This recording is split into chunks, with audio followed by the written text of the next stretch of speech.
Dear student, in this lecture video, we studied about the how to determine the voltage regulation by MMF method.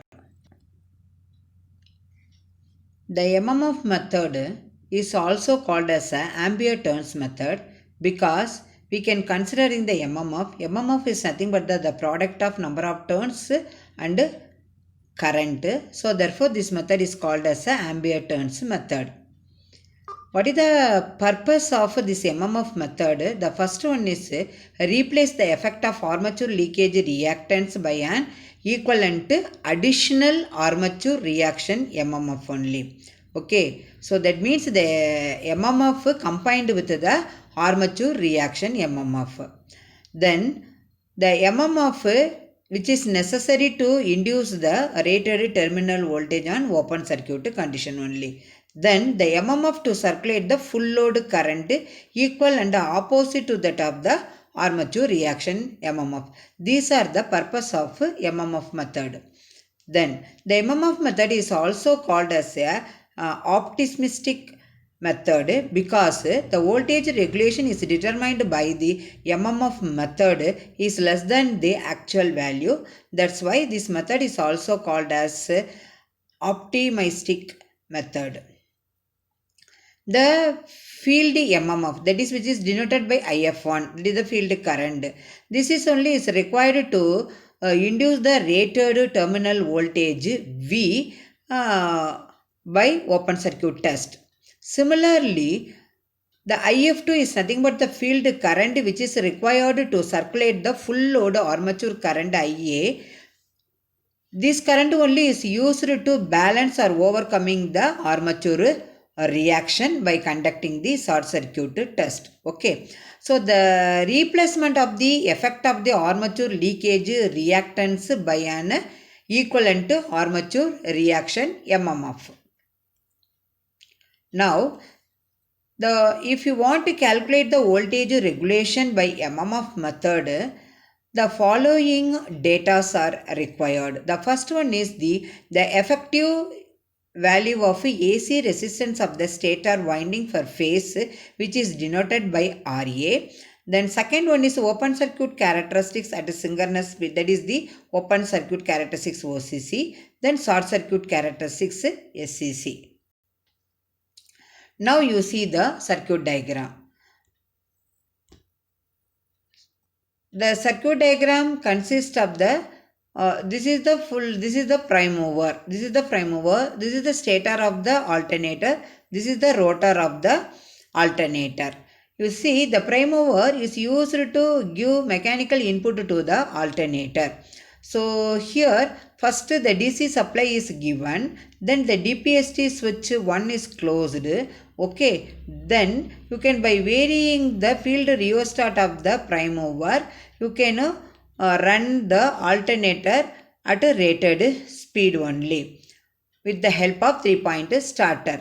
Then you can close the DPST switch, and then you can, the TPST switch should be open for open circuit test. Now you can vary the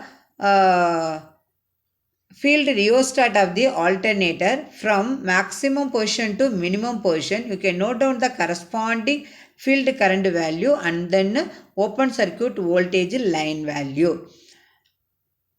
After conducting the open circuit test, the field rheostat brings to its original position.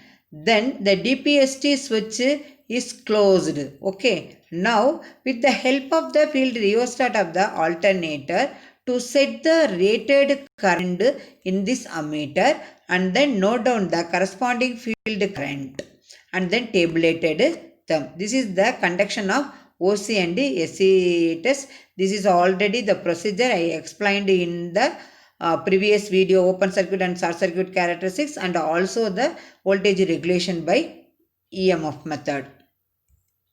Okay, now you see the OCSC characteristics. I already told the open circuit characteristics is drawn between the open circuit EMF and then field current IF. Field current is taken along the x-axis. The open circuit EMF is taken along the y-axis. Similarly, the short circuit characteristics is drawn between the field current versus short circuit current. Short circuit current is taken along the y-axis, field current is taken along the x-axis. Okay, so this is the IF1 which is required to produce the voltage. E dash is nothing but V only, terminal voltage. Similarly, the IF2 is required to produce the short circuit current IA or ISC. Okay, now you see the phasor diagram. Okay, so the angle, the first you can draw, that is the E dash. Okay, then the current IA lags behind the voltage E dash because this is the lagging power factor. The angle is pi. Okay, then you can draw the IA RA drop which is parallel to IA, and then you can join this one. We are getting a V. Okay, so the angle between V and E dash is nothing but the alpha. Okay, then you can draw, that means E naught. So the E naught. Okay, then you can that IF1 is the field current required to rated voltage V. IF2 is the field current required to short circuit current ISC. The vector sum of IF1 and IF2 is nothing but IF. Okay, so this is the phasor diagram. Okay, now the procedure, what are the steps I explained? I told no, the terminal voltage V is taken along the x-axis reference vector. The terminal voltage V, the reference vector, that is represented by OA, and then the IA I told no, lagging, and then the angle is pi. The IA RA drop, that means in phase with IA or parallel with IA, that is denoted by the line AC. You can join O and C. Now we are getting OC. The OC only is nothing but the EM of E dash. Okay, so from the open circuit characteristics we draw the IF1. The corresponding voltage is E dash.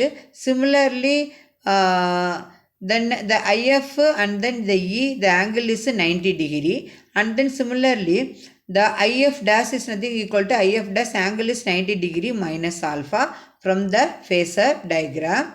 Okay, then you can from the short circuit characteristics the IF2. So the IF2 only this is required to produce the short circuit current.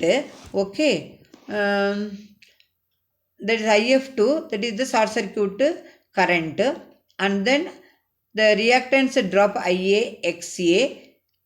So this IF2 field current only overcome the synchronous reactance drop IA XA. So therefore the IF2, that means is phase opposition to the armature current IA. That means IF2 is equal to IF2 angle 180 degree minus pi only from the phasor diagram. Okay, then you can from the field current IF1 and then IF2, then the resultant field current IF, we are getting the no load voltage, that is generated voltage E naught.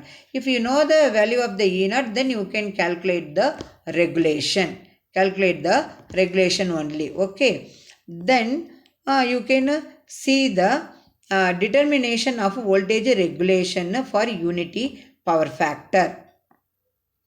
So x-axis is IF, and then y-axis is ISC, and then open circuit voltage for phase. Okay, then first you can draw the OC curve, then again you draw the SC curve. I already explained the procedure. Okay, here the OA represents the IF1 and then OC represents the IF2. Then A as a sender, IF2, that is the OC as a radius. You draw one arc which is cut on the x-axis, that is the D. Okay, from the D you can project one line which is cut on the OCC curve, that is nothing but the E naught. Okay, so the OA, the corresponding voltage is terminal voltage VE. So from the graph we can find the E naught and then V also. So therefore the voltage regulation equal to E naught minus V into 100. In this case, for unity power factor, the angle is 90 degree because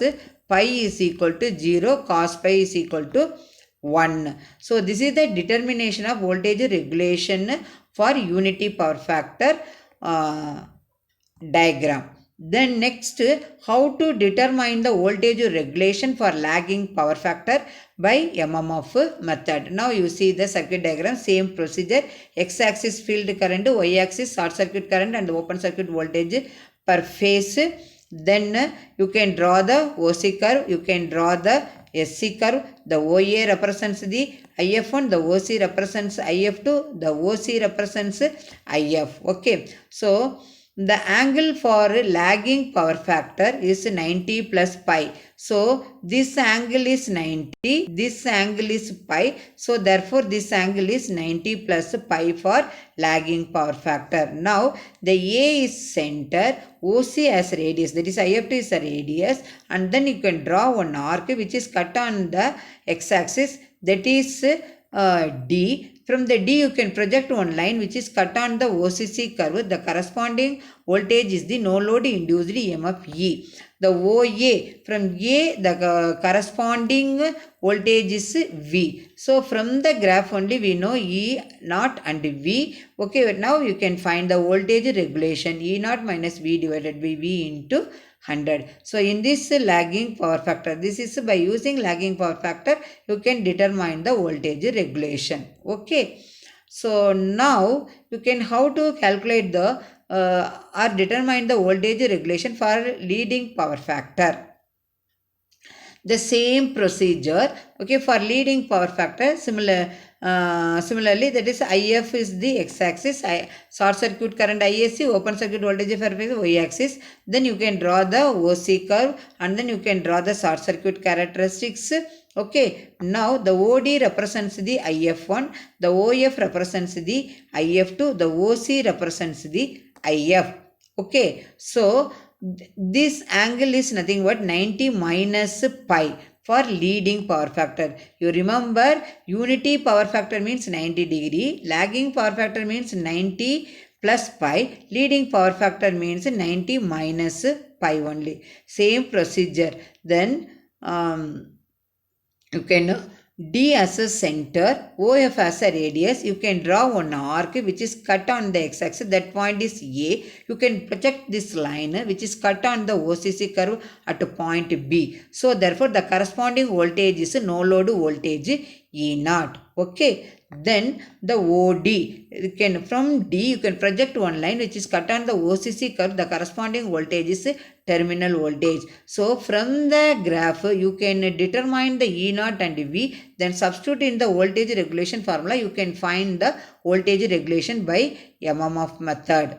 Okay. So dear student, so in the MMF method the E naught and V is determined from the graph only by conducting open circuit test and then short circuit test.